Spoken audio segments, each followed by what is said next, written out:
So, okay, transferring away. Oh, okay. So if we can move on the slide for me, please, Vicky. So just a quick outline of the session there today. We're going to be looking at the rationale for the wellbeing zone, why we decided to do this. And as part of that too, we'll be talking a little bit about the research that we did into secondary pupil wellbeing in Highland. That was what kind of, I suppose, advised what we would be doing when we wanted to make this pack. We're going to spend a little bit of time thinking about how it might fit in already with what's already being taught in secondary schools in terms of PSE curriculums, etc., and give you an opportunity to reflect on that. And then that's in kind of, guess, in preparation to be thinking what the wellbeing zone maybe adds to what you're already doing, or is that where the overlaps are and so on, or if there's anything completely new.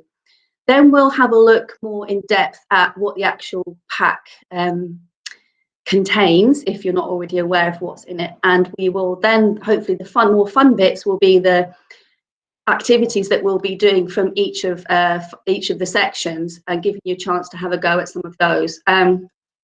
We've had to modify that a bit from the ones that we would normally do when we're training, because obviously it's online. So we're not going to get that lovely interaction that I was talking about, or the tea and biscuits, actually, thinking about that too. So maybe there won't be the most exciting things and the most hands-on and messy things that we've done. But so if you could just bear with us on that, we will try to pick something that hopefully will be a bit of fun and keep your energy up today. And then lastly, just talking again about if you want to access the pack if you've not already done that. Thanks, Vicky. So just a quick word here again too, I guess for us as psychologists, how this is fitting in to the way that we work, and I guess how you might observe us when we're working with you in schools or in the other roles that some of the people on this call have. So traditionally, you could think of it potentially of psychology being involved very much in thinking about deficits, what's wrong with people. So thinking about diagnosing, characterizing, describing the sorts of problems that people are having, and then providing therapy and treatment and support with that. And then the focus has often been about trying to elicit change in an individual, whereas what we're going to be talking about today is more around the idea of positive psychology. And I think, that trend for psychologists to work in different ways. And now that we're focusing more on what it is that is actually enabling people to flourish and do well, trying to capture that and think about that rather than always thinking about when it's not going so well. So being proactive in that, trying to be, and I guess, preventative kind of work as well. Thinking very much about identifying and building on people's strengths, being very solution focused, and rather than just focusing on an individual and how we can change that individual, actually sort of flipping that on its head and thinking more about how we can change a community or a system to adapt to that individual. And many of you will be familiar in your own work with how maybe that's evolved over the time you've worked in your own careers or with psychologists. Thanks, Vicky.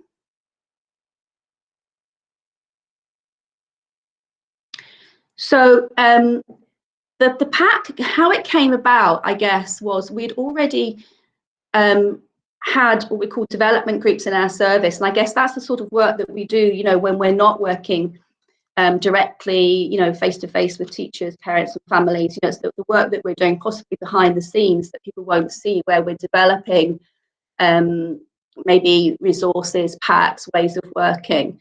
And we had a group that was looking at well-being, and we were thinking very much around the well-being of staff, actually, to begin with, and that was in the late 2000s. And we produced a pack called Ways to Wellbeing. And this was very much for all the adults in schools, and it was to support their well-being.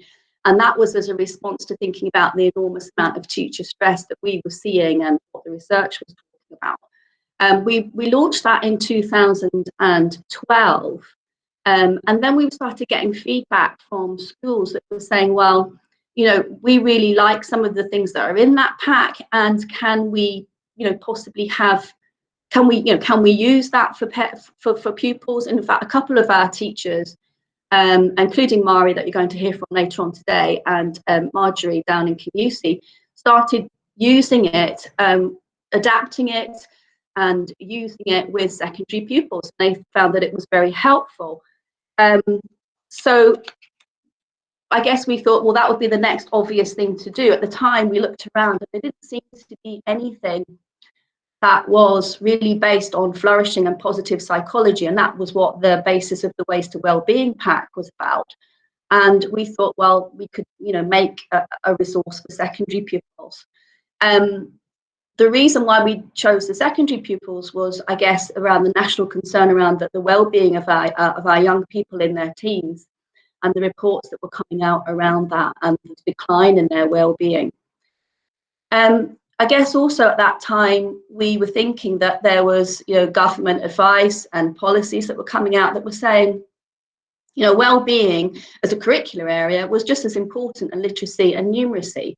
And in fact, all teachers in secondary schools, regardless of what their role or their subject was, had a role or a duty to look after and develop young people's emotional, social, physical well-being.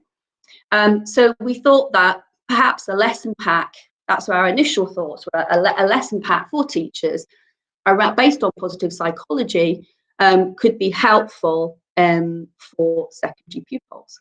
And we were thinking that if we could do that in a way that was very much, I guess, as interactive as possible and help build pupil relationships, in the class, and gave a very positive experience and helped children engage with school, that this would be the way forward, because that's what the research was telling us, that those were protective factors for youngsters' well-being.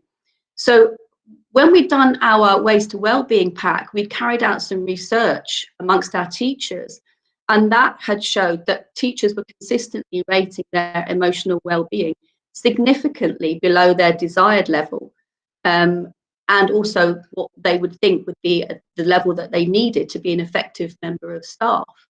So we thought, well, we know quite a bit about what the reports were saying about our young people's well-being, but we thought, well, let's start from, does that hold true for Highland? What was the kind of the status of the Highland research? And we wanted to know not only how the youngsters were feeling, but what were they doing to look after their own well-being, or what were the schools doing to help look after their own well-being. So I think Vicky's going to talk, in a second. There's one more slide to go.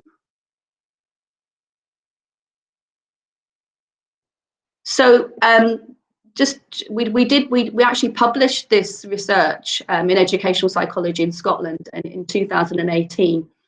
And Vicky's going to talk to you a little bit more, a couple of slides, looking at the detail of that, and maybe you can reflect on what you know about your own youngsters' well-being in your particular authority or area, if you've done research in that, to see whether you think it matches up or not.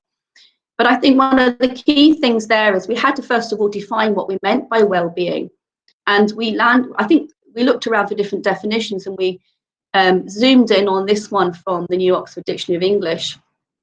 So to be clear, what we're talking about, well-being is the state of being comfortable, healthy and happy, and it can include feeling safe, being physically healthy, having good relationships, and positive emotions.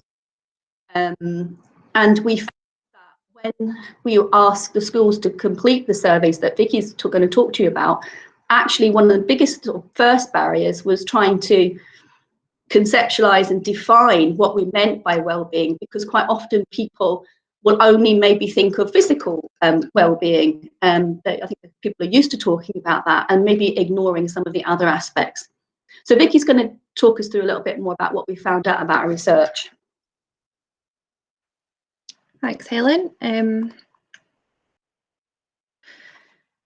So our research, the aim was really, as Helen said, to look at pupils' self-reported levels of their current well-being, what they felt their ideal level of well-being would be, and the level they felt was important for learning. So these were similar questions to the adult survey that we did. So a questionnaire was sent out to every secondary head teacher in Highland during spring of 2015, and this was sent out by email. And what we'd asked was for teachers to carry out the survey as part of PSE classes, and we requested that each school do it with 2 different year groups, so either S1 and S4, S2 and S5, or S3 and S6, just to give us data from a junior and a senior perspective in each school. And we used a random online generator to assign each of the 29 secondary schools to one of the 3 groups, and then we asked them to survey those pupils for us. So the pupils who agreed to participate were told that, you know, they could withdraw at any point. Their responses would be confidential and anonymised as well. We requested a 3-week return for surveys, and we got 1,672 responses. That was from 21 out of the 29 secondaries in Highland, and there was a fairly even spread over year groups and gender as well of those who answered. So we had 44% female, 41% male, and 14% who preferred not to answer. So hopefully you can see this okay. So these were our, So these were the year groups, the responses and their levels of wellbeing that they identified, their ideal level and how important they thought it was for learning. So what we can see from this is that there was a gap between current levels of wellbeing identified and ideal levels of wellbeing. And with the exception of S2 pupils, the gap between current and ideal levels increased as the year groups went up. So by the time we got to S6, the gap between current and ideal levels was 2.13. And at the time, our research was in line with wider research. So there was a study by World Health Organization in 2016 around health behaviour in school-aged children, and they considered young people aged 11, 13 and 15. And they found with their surveys and their results that there was a gradual decline in wellbeing ratings as pupils went throughout the school. So this was the case in our findings, although there was a slight rise in S6 as well. Just to bring us up to more current research, the World Health Organization did another report in 2020, and their findings suggest still that adolescent mental wellbeing declined in many countries between 2014 and 18, and really showed that mental wellbeing declines as children grow older. So they found that 1 in 4 adolescents that they surveyed reported feeling nervous, irritable, or having difficulty sleeping at least once a week. And I think these findings as well were similar to the staff survey that we found, where, you know, the current level of wellbeing and the ideal, there was quite a difference there. So again, that was thinking of lifting staff and pupil wellbeing, and also that idea that staff and pupil wellbeing go hand in hand with each other as well. So just looking a wee bit more closely at the gender, so out of those who did share their gender, we find that with our sample, boys tended to rate higher in their wellbeing than girls. And the lowest score that we found was for girls around age 15. So I'd just like to have a wee think, is there any ideas why you think this might be, you know, why there's that kind of difference with girls having lower wellbeing, and especially around that kind of 15-year-old age? So feel free to speak out or maybe pop some ideas in the chat. That's okay.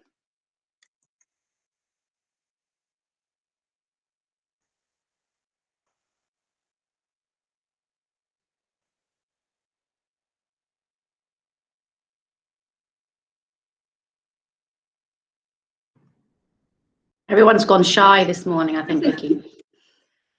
I was just waiting to see if anything was coming through the chat. Body image, yep.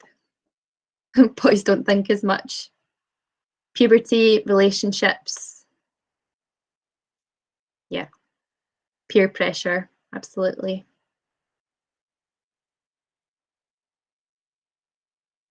Social media and the media, impact of social media, social pressure, low self-esteem. Girls may be more comfortable with sharing and accepting their emotions. Boys don't feel maybe they can talk out as much. Yeah, absolutely. And these were some of the things we were thinking as well when we had this. So just to bring it into, I guess, more national research around this. So at the time, there was a research done by Black and Martin in 2015, and they'd found that one of their most important findings was the striking difference in results for 15-year-old girls in the last 3 years compared with other demographic groups. So this was similar to what we'd found as well. And they'd suggested that these girls appear to be suffering much poorer mental health and well-being than other groups, particularly in relation to emotional problems. And there's some evidence more recently from Scottish Government publication, which is exploring the reported worsening of mental well-being among adolescent girls in Scotland. So their research suggested that adolescents' mental well-being in Scotland has worsened over recent years, but it's especially marked among adolescent girls who report poorer mental well-being than boys of a similar age across a range of indicators. So lots of the things that you've suggested there. So their review suggested that there's lots of different drivers that interlink and that contribute to these trends, but social media use is a big one, disrupted sleep, body image concerns, and school-related pressures as well. The evidence on social media impact is contradictory because, in some aspects it can be a supportive factor to an extent, but there are also a number of studies that point towards an association between extreme use of social media and harmful effects on well-being in young people. And adolescent girls in Scotland report higher levels of social media use than boys, so that could be part of it there. We know sleep as well is crucial to well-being and health, and use of mobile phones and social media at night time may disrupt adolescent sleep. And we'll think about this later on as well when we're talking about the teenage brain. Many young people in Scotland, but particularly girls, are unsatisfied with their physical appearance, so that's what was said in the chat as well. Body image concerns are also associated with social media and poor mental well-being outcomes. And we know some of the things that appear on social media around body image and, the perfect people, but it's not real, it's not real, is it, a lot of the time, but the impact of that is huge. And also increasing numbers of young people in Scotland, but particularly teenage girls, report experiencing school-related pressure. And of course, this increasing stress can also affect well-being as well. And just to bring our thinking, I suppose, to more current research as to why it's so important we continue to support well-being. And of course, you all know this, given that you're here today. And I'm sure you'll all have, heard from children that you know or that you work with, the impact that the COVID-19 pandemic has also had on well-being. So a couple of recent studies, the Good Childhood Report by the Children's Society is a report that's done annually. And this year is the 9th year of this report. And they look at the well-being of children and young people in the UK, and they pull together data from loads of different sources, national surveys, consultation with children and young people, household surveys, international surveys. So really they've gathered information from, thousands of children and young people between age 8 and 19. And their key findings from their most recent report is that in terms of well-being, most children continue to be happy or satisfied with their life overall. Almost 1 in 5 children scored below the midpoint on the usually stable multi-item measure of life satisfaction. However, this is a concern and suggests that their mental well-being of some children might have been affected, which isn't really a surprise. And the area of life where the largest proportion of children scored below this midpoint, which suggests they're unhappy, was for the amount of choice that they have, which again is probably not surprising given the enforced lockdown and lots of restrictions and the implications on the amount of choice that we feel that we have just now. There is also further research published by the Children's Society around wellbeing during the pandemic specifically, which was called Life on Hold.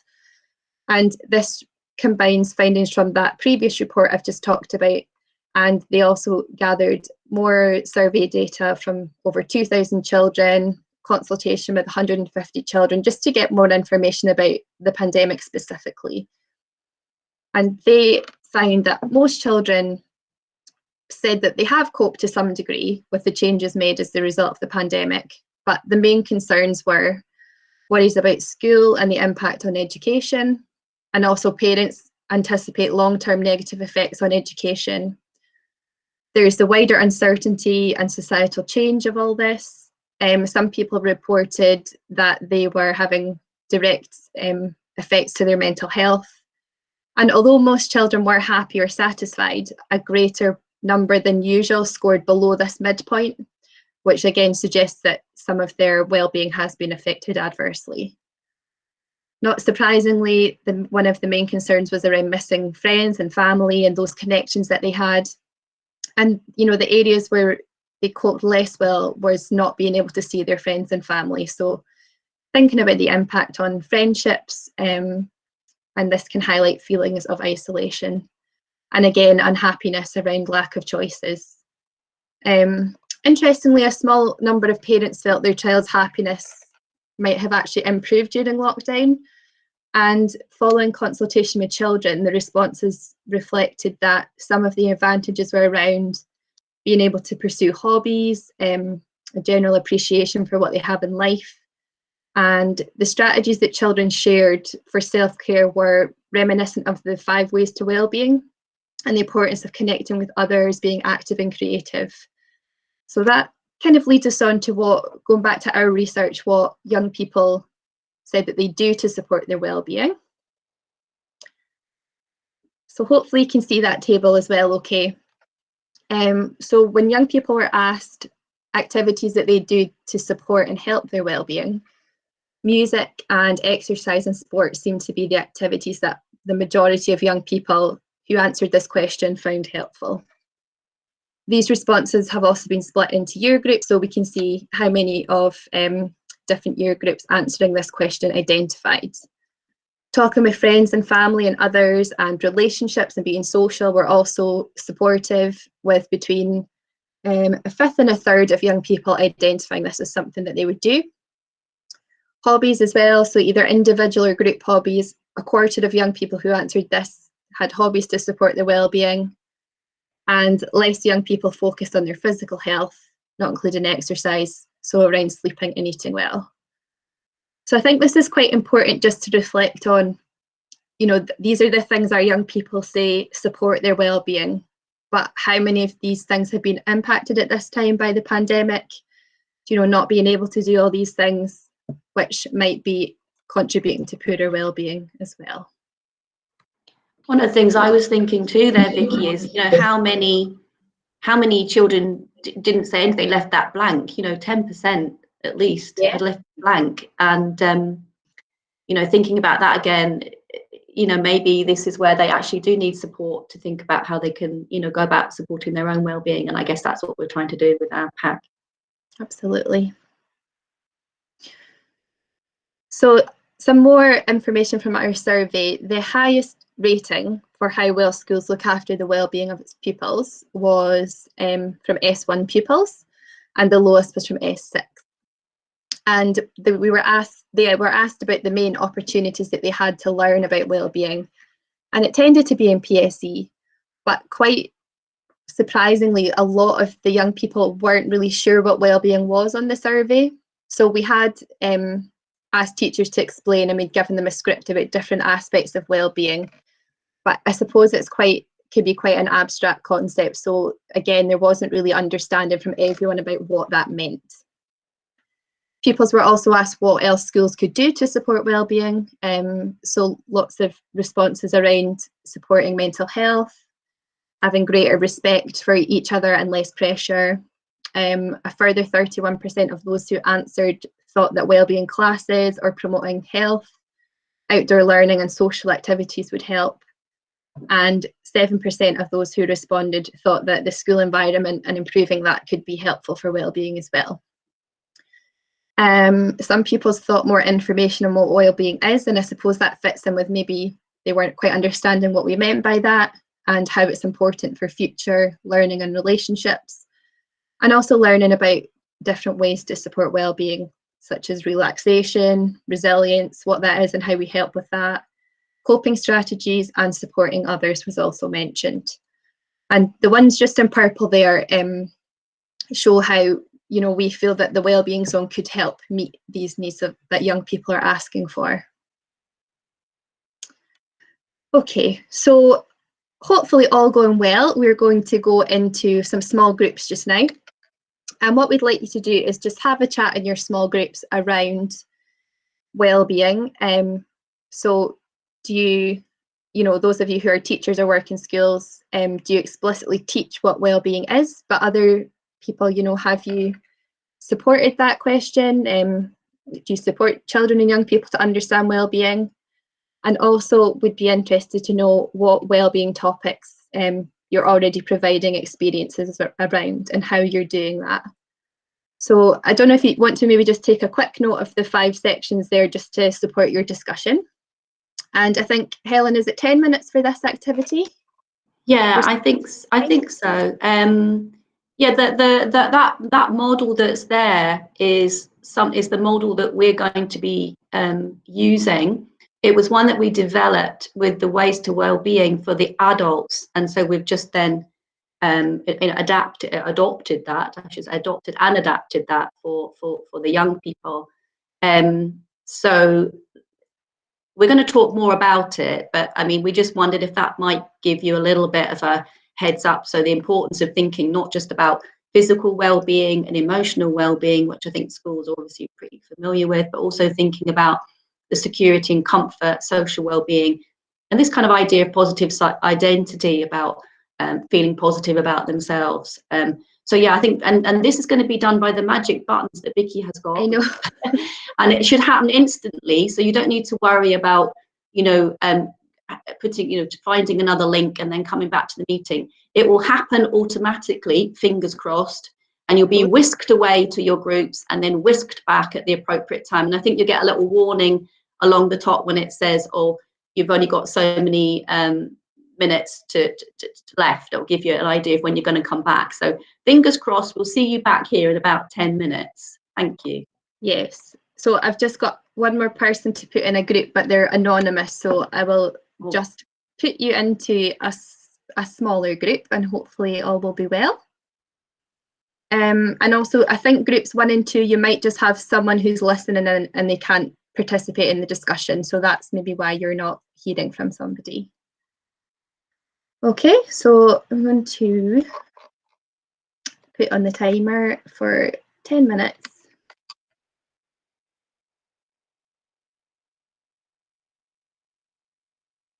Okay.